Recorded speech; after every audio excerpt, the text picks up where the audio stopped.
For the last 20 years, I have straddled the world of medicine and journalism. And in both professions, I'm always reminded, stay objective, do your best work, but don't get too close.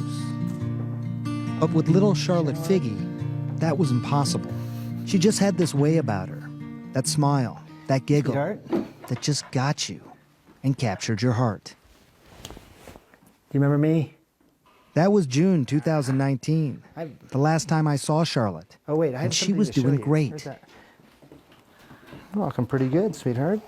I can't imagine back then, imagining she'd be 12 years old and seeing her at 12 years old and what that would look like. She was dying. Really well. When I first met Charlotte, it was 2013, for our first film on medical marijuana called Weed. Pitter-patter, pitter-pat, tiptoe, creep crawls in a cave. We had heard about this amazing 6-year-old from Colorado who had a rare form of epilepsy. She had a seizure every 30 minutes, every one potentially fatal.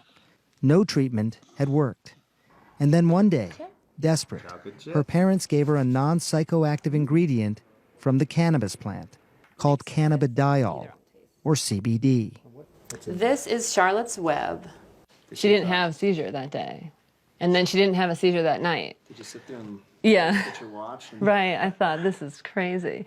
And it was at that moment people started to see that marijuana, which had been considered dangerous, could also be a therapy.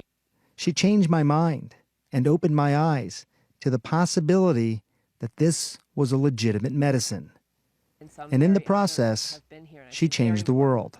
Probably the most important thing I'll ever do was to help my own child and then share that information and help others.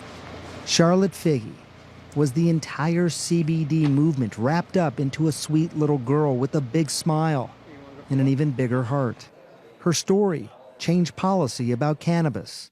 States were inspired by the story of Charlote Figi and made CBD more accessible around the United States to treat epilepsy. And in turn, scientists around the world wanted to study Charlotte's special CBD oil, research that before Charlotte, no one really seemed that interested in doing. I was begging researchers and physicians to work with us and help us understand the phenomenon that we were seeing, and they absolutely wouldn't even talk to us. We're laughed out of rooms. Now they beg to research our product.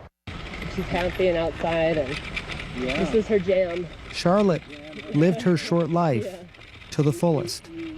And while she was almost this mythical miracle, she was also just a little girl who loved to go tandem biking with her mom.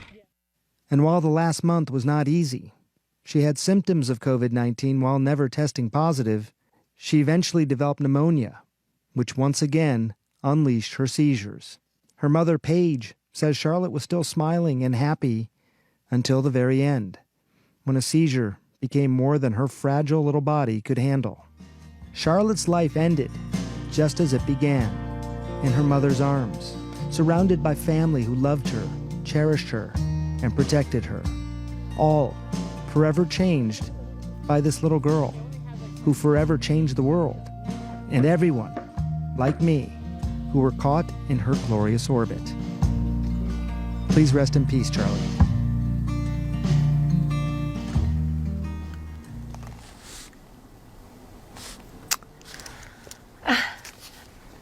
Can you just tell us a little bit more about her and the impact that I'm sorry, Sanjay, and the impact that she had on the world?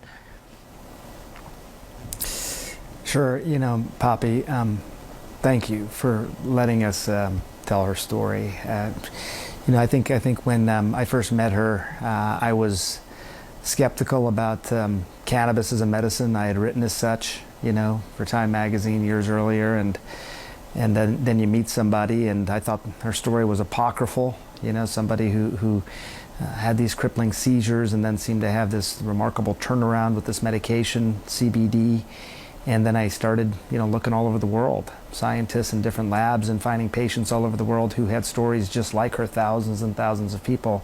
And I realized that she made me realize that it would not just be a moral failing, but not just a medical failing, but a moral failing if this medicine was somehow withheld from people. And so, it's tough, Poppy. I'm trying to keep it together just like you.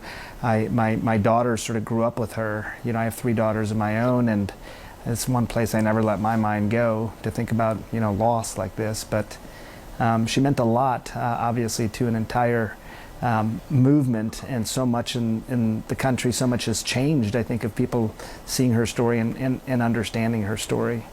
But it's a really tough loss, Poppy.